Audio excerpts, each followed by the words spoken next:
প্রকৃতির এই নিখুঁত নিয়ম শৃঙ্খলা দেখে একটা ধারণা তো করাই যায়, নেপথ্যে একজন ঈশ্বর আছেন। কিন্তু ঈশ্বর আছেন এটা প্রমাণ করা অত্যন্ত জটিল। শুধু মহাবিশ্বের বিশালতা বা এর ওয়েল অ্যাডজাস্টমেন্ট দেখে এটি প্রমাণ করা যায় না।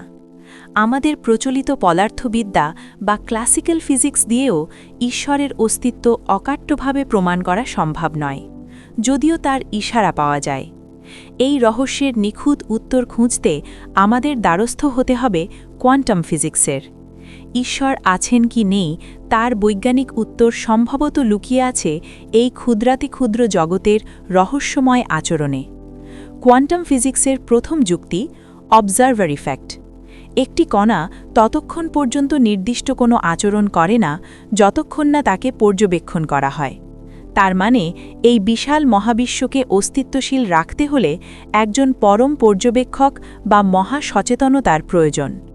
দ্বিতীয় যুক্তি কোয়ান্টাম এনট্যাঙ্গলমেন্ট। মহাবিশ্বের প্রতিটি কণা, প্রতিটি অংশ একে অপরের সাথে এক অদৃশ্য সুতোয় যুক্ত, যা ইঙ্গিত দেয় একজন সর্বব্যাপী পরম সত্তার উপস্থিতির।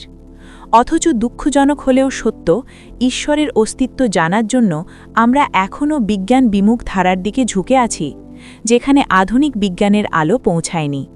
চূড়ান্ত সত্য জানতে হলে আমাদের চোখ রাখতে হবে কোয়ান্টাম মেকানিক্সের গাণিতিক ও বাস্তব আচরণের উপর। ঈশ্বর হয়তো লুকিয়ে আছেন সাব অ্যাটমিক কণার অনিশ্চয়তায়।